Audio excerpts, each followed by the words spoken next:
The Secret of the Abandoned Sámi Hut, Part 1. The arrival in Karesuando. Winter had descended upon Karesuando like a heavy, white blanket, thicker and colder than anyone could remember. The silence was absolute, broken only by the crunch of snow underfoot, or the distant howl of a wolf slicing through the frigid air. Here, at the farthest edge of Swedish Lapland, where the Torne River marked the border with Finland, time felt slow and man insignificant. It was a place where secrets could be frozen deep beneath the ice, only to surface decades later by the chance of the wind or the weight of an unexpected discovery. Detective Elias Nordin had come to know this silence as his second skin. For years, he had walked the dark urban alleys of Stockholm, but the call of his birthplace had brought him back. He was here to find peace, he had told himself. But the tranquility of Lapland could be deceptive, much like the pristine snow that concealed invisible traps.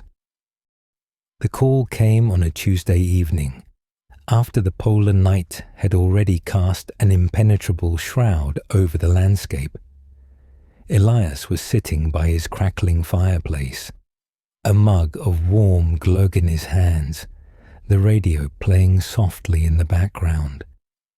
The voice on the other end of the line, belonging to his former colleague, Commissioner Ingrid Bergman, a name carried with a certain humour in these parts, was unusually strained. "Elias, I have something very strange," she said, dispensing with the usual formalities. "It concerns the old Sámi hut, on the edge of the forest near Vitangi." Elias frowned. The hut was a local legend, abandoned for decades, home to stories of disappearances and strange omens. Few dared to venture near it anymore. "Strange in what way, Ingrid?" "A hunter, Ola Jansson, found something. Not what you'd expect." Her voice dropped, as if she feared the walls were listening. "A chest, buried beneath the hut's floorboards, and the contents." She hesitated. "Come early tomorrow. I don't want to discuss this over the phone." The next morning, Elias was on the road, his sturdy Volvo XC70 ploughing through the virgin snow. The sky was an infinite grey mass, the sun a distant, invisible promise. Vitangi, a small Sami village with no more than 500 souls, seemed entirely lulled to sleep under the winter.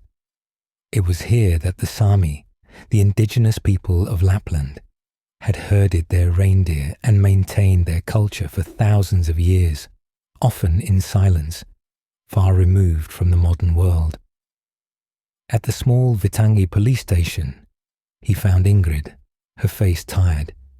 She was a woman in her early 50s, with sturdy features and eyes that had seen much. She directed him to a locked room where the chest lay. It was a simple wooden box, clearly handmade, and exuded an ominous antiquity. The chest had been cleaned of earth, but the smell of damp soil and something else, something Elias couldn't immediately place, still lingered around it. "This is what Ola found," Ingrid sighed.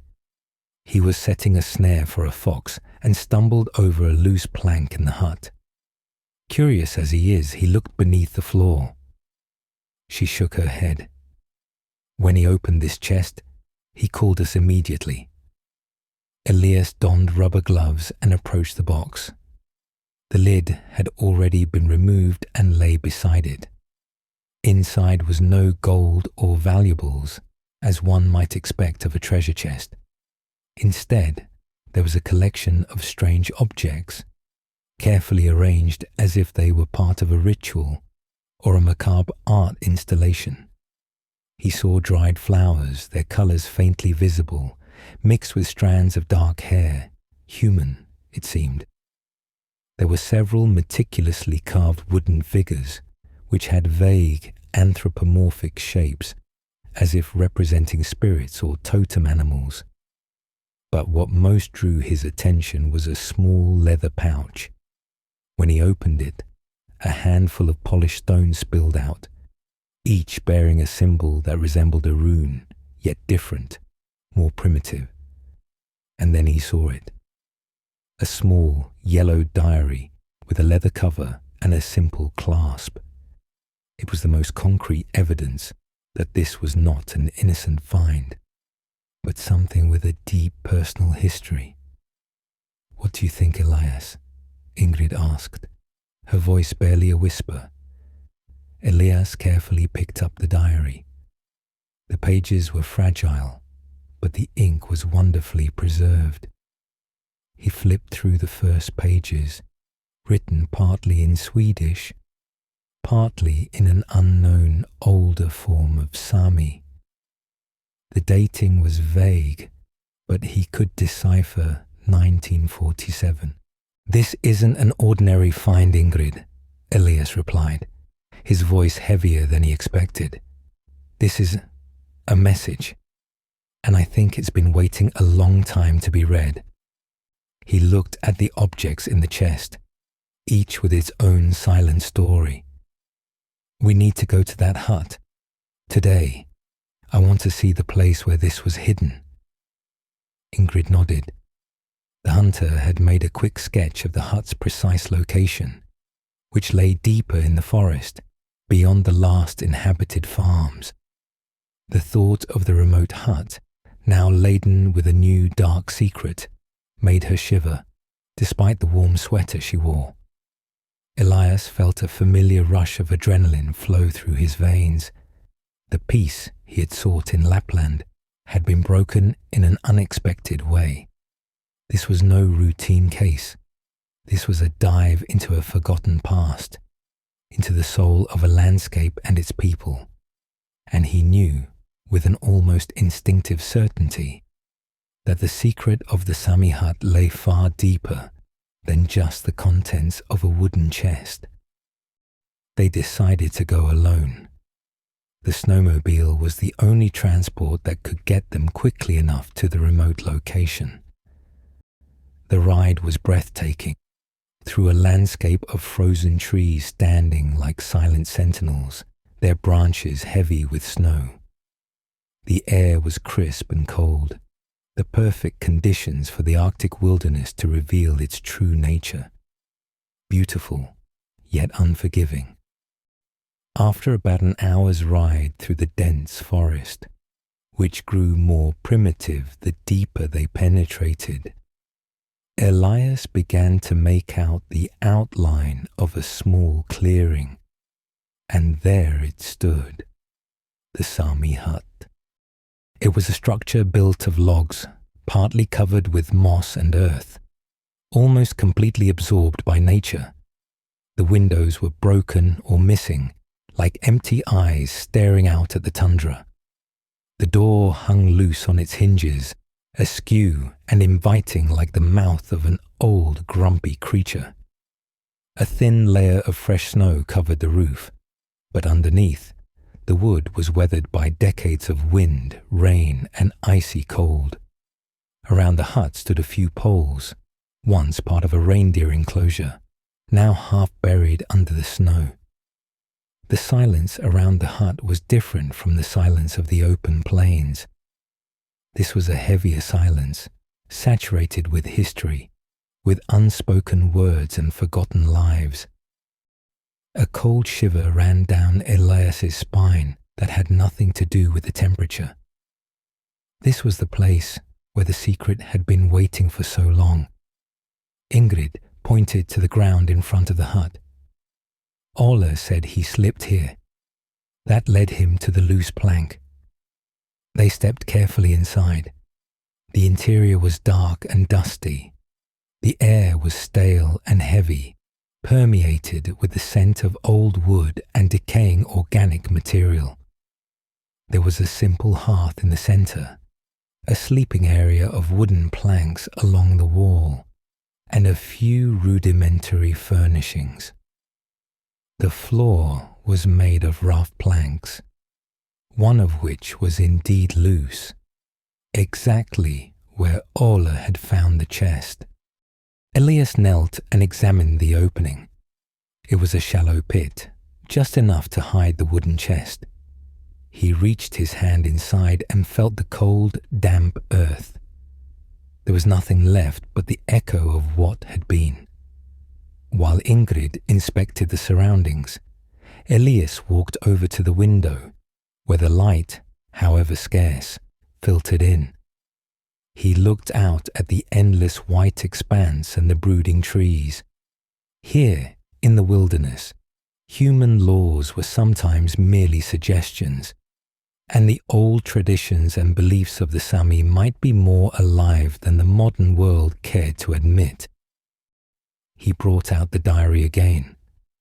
The first few pages were damaged, but the later ones were more legible. He decided to attempt a reading right then and there to grasp the first outlines of the story this hut concealed. The first coherently readable sentence was in Swedish, written with a clear yet somewhat shaky hand. The wind sings my name, but it is not my name I hear. It whispers secrets from the depths of the earth. Elias frowned, poetic but also disturbing. He read on, the words slowly forming an image in his mind of a life lived here, in solitude. The writer, it turned out from the sparse clues, was a young woman named Lena. She described her life with her grandfather, an old Sami man deeply connected to the land and the ancient ways. He taught her about the Noaides, the traditional Sami shamans, and the powers that lay hidden in nature. He spoke of the Radian Akka, the goddess of the earth, and the spirits of the forest.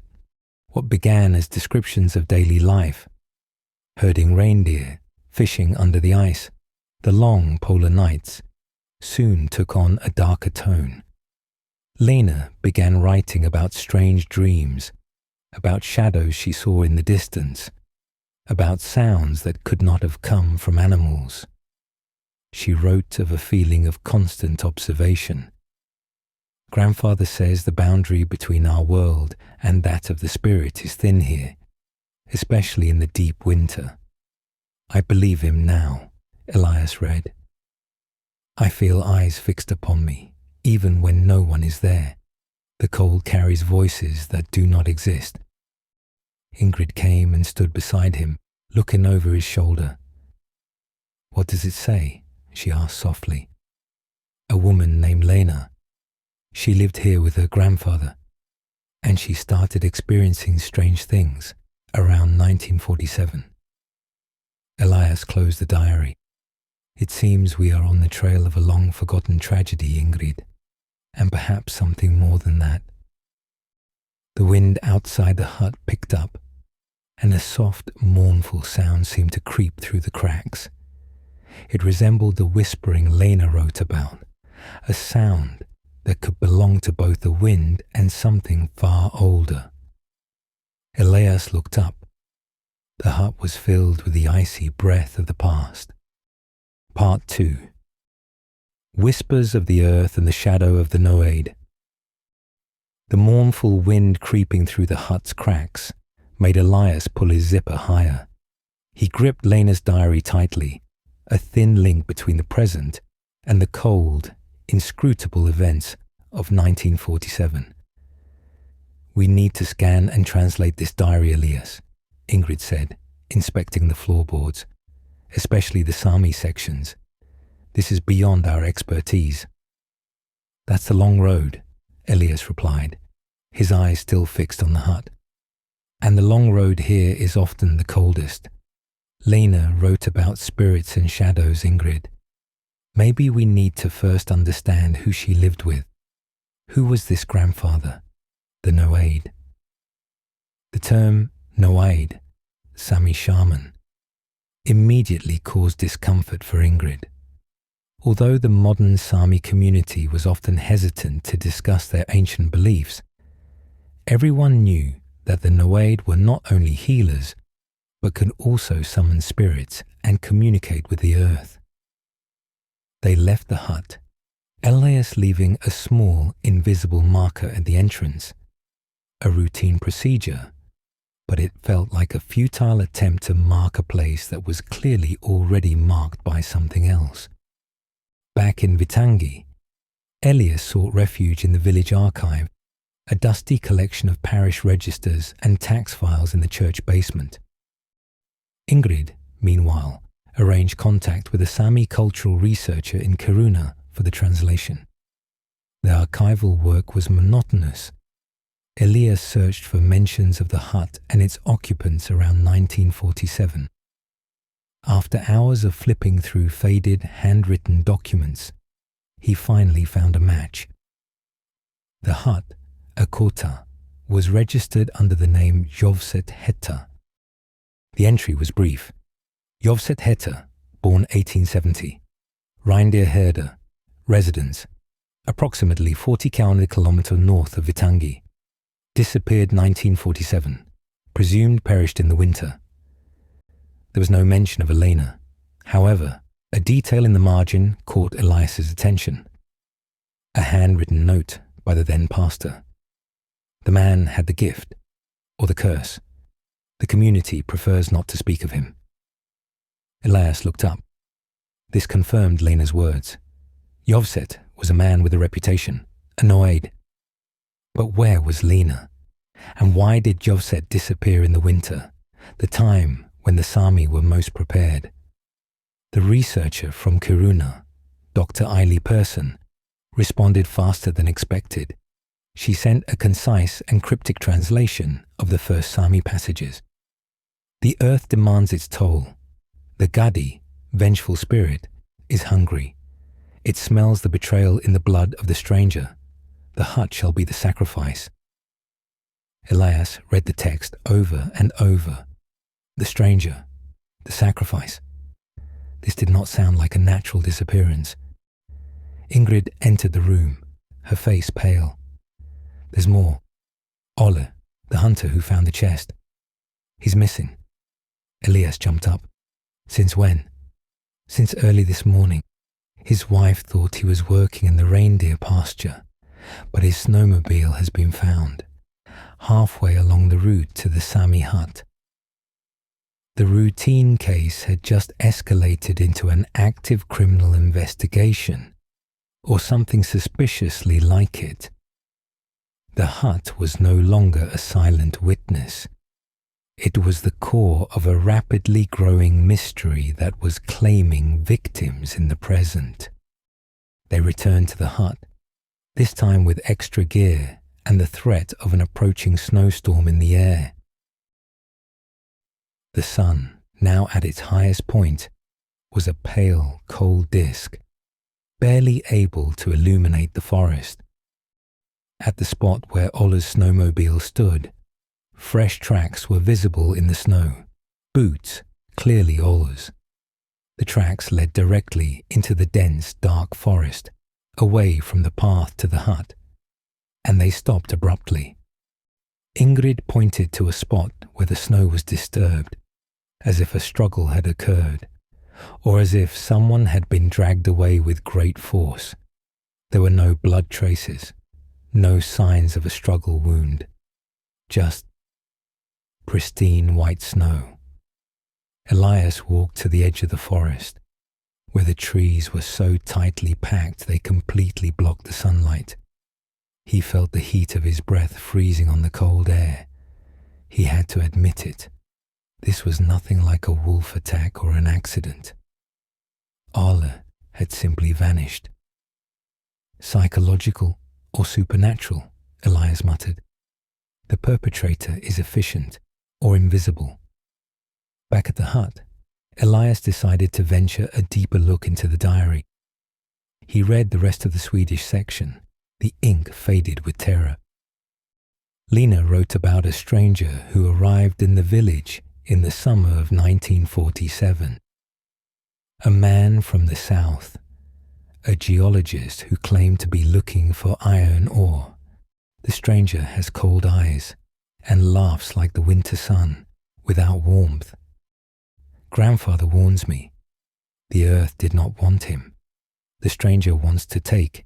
He wants the gold and the iron that lies in the veins of the land. And Yovset Heta warned him that the land would demand a price. He has activated the Gaddi, and I am the sacrifice. The story was beginning to take shape. A crime of greed, a confrontation between Sami tradition and modern exploitation. But what was the role of the supernatural in all this? Then came the shock. Elias read the last completed sentence in desperate, sloppy handwriting. The stranger is here. He took Yovset to the mountain. He has the gold. But the Gaddi is a dark mirror. What he took, he will give back, but in a new form. I must hide it. I must bury the secret, so that it will call the stranger back and destroy him. The hut. The chest is the seal. Elias looked up, his heart pounding. The man from the south, the geologist, had taken Yovset, presumably killed him, for gold. But Lena had created the chest to call the killer back. It was not a grave, it was a trap, and Ole was the first to fall into it. Ingrid stood by the hearth in the hut, her attention drawn to something in the thick layer of soot. She carefully scraped away some of the soot. Beneath it, a symbol was carved into the stone. It was the exact same symbol as the runes on the stones in the chest. Elias, she said, her voice truly frightened now. The hut is marked. Elias looked at the symbol, then at the diary in his hand. Lena had buried the chest and marked the hut. She had performed a ritual, perhaps with the help of her grandfather's spirit, to lure the killer of Yovset back with the promise of gold. The Gaddi, the vengeful spirit from Sami folklore, now seemed to be playing a role, triggered by the curse of the buried secret. The stranger would return for the chest, and the spirit would claim him. But Ole had found the chest, not the stranger. Had he accidentally become the sacrifice? As they prepared to move Yovset and Lena's chest back to the hut for forensic examination, Elias felt the pressure of the looming storm intensify. The wind began to violently shake the shutters, and it was no longer just a nagging wind. It was a calling wind. Suddenly, as Elias grasped the chest, he felt an icy cold slice through his gloves, a cold that went deeper than the Arctic winter. He saw a flash, a fleeting vision of a man with cold eyes, swinging a shovel on a snowy hill. The man laughed, and next to him stood a large, shadowy reindeer with antlers thicker than the trees. Elias dropped the chest. Ingrid looked at him worriedly. "What is it, Elias?" "The stranger," Elias gasped, his hands trembling. "I saw him, and I saw the mountain. He's here, Ingrid. He's back." Part 3. The Fall and the Gaddi. The Vengeance of the Noaide. The clock in the Vittangi police station seemed to tick with the threat of an impending execution. Dr. Eiley Persson had given Elias the full translation over the phone, and Elias felt an icy chill in his stomach that had nothing to do with the storm outside.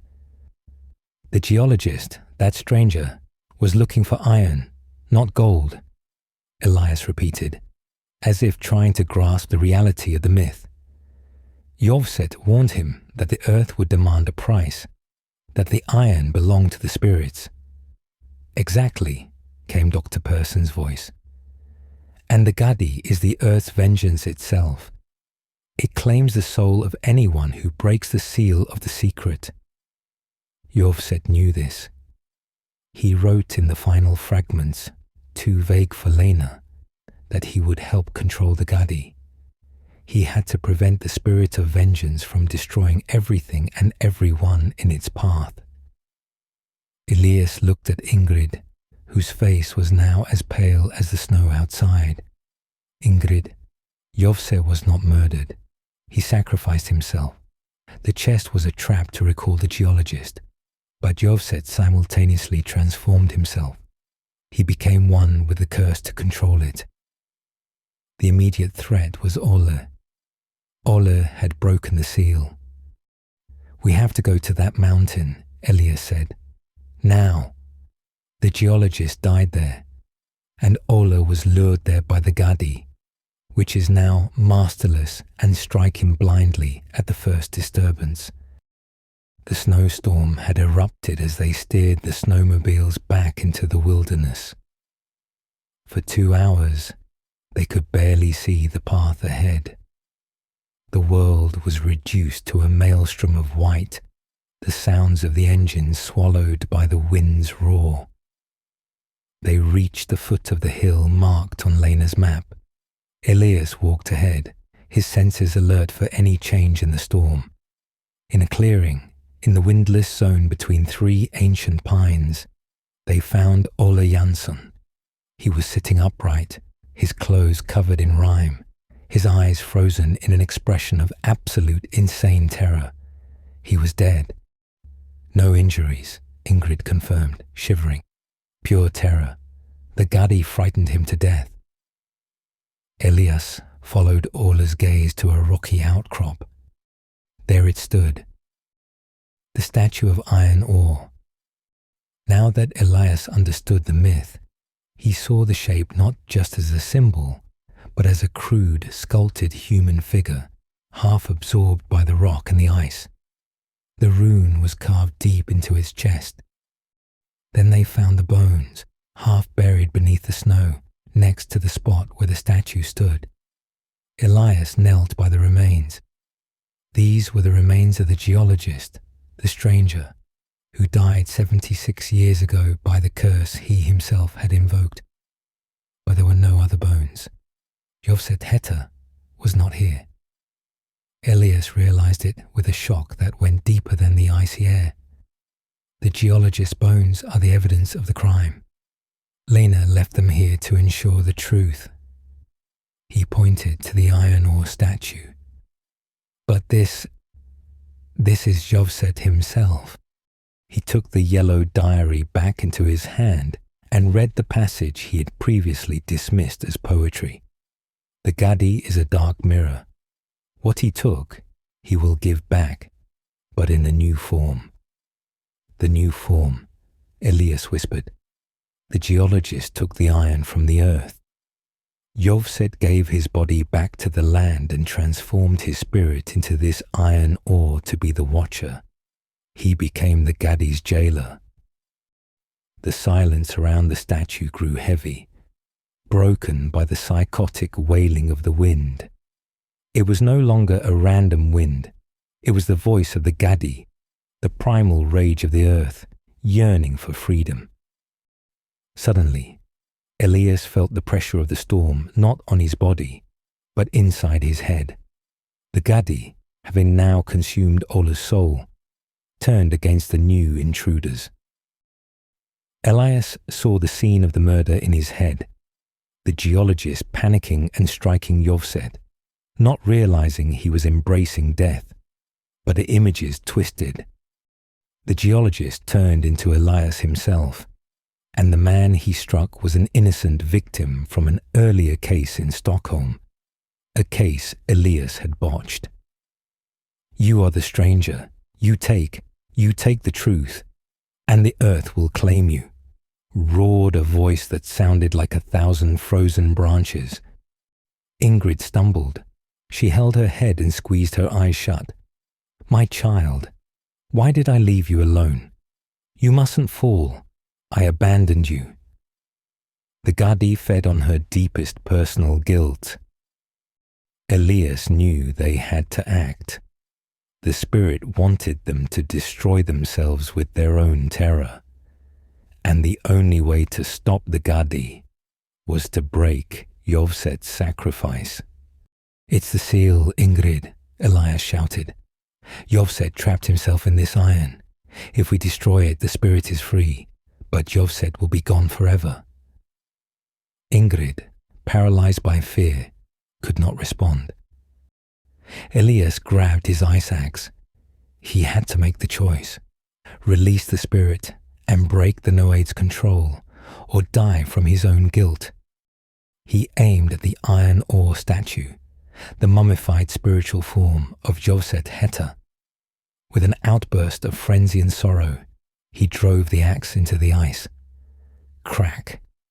The axe struck the rune on the statue's chest. The reaction was immediate and catastrophic. The wind around them became a physical storm of sound. Elias felt the full, uncontrolled force of the Gaddi. In a flash, he saw the icy, shadowy form of a gigantic reindeer, the totem animal of the Noaide, staring at him with hollow eyes. It was a pure, unbridled rage, now without Jovset's chains. With one final desperate blow, Elias shattered the statue. The iron burst, pieces flew away, and the rune was destroyed. The storm stopped, not gradually, but abruptly. The silence was so intense, so sudden, that it hurt the ears. Snowflakes descended gently. Ingrid came to her senses, breathing heavily. She looked at the spot where the statue had stood. The silence. It's gone. No, Elias said, his voice hoarse. He looked at the vast, snowy expanse. Jovset is gone, and without his sacrifice, the Gaddi is everywhere now. It's no longer a prisoner of the hut or the mountain. It's free and invisible, waiting for the next disturbance. They brought Ola and the geologist's remains down. The report would mention 2 deaths with unexplained circumstances on a remote mountain. A week later, Elias had read Lena's entire diary. She wrote her last lines with the fear of someone who knew she was alone, but who had won.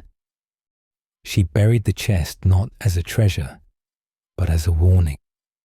She couldn't save her grandfather, but she had ended the cycle of greed and vengeance by sealing the geologist's secret. Elias reburied the chest, with the runestones and the dried flowers, in a new, deeper place. He did it not to hide it, but to protect it. He knew he had broken the seal, and with it, he had invited the wrath of the earth onto himself. As he stared into his fireplace, the peace had not returned. Every unexpected creak in the floor, every gust of wind against the window, every shadow dancing in the flames, it was the reminder that he was now the stranger, the disturbance. And the Gaddi was not far away. It was in the silence. It was in the cold. And it waited. The hunt was over, but the shadow remained.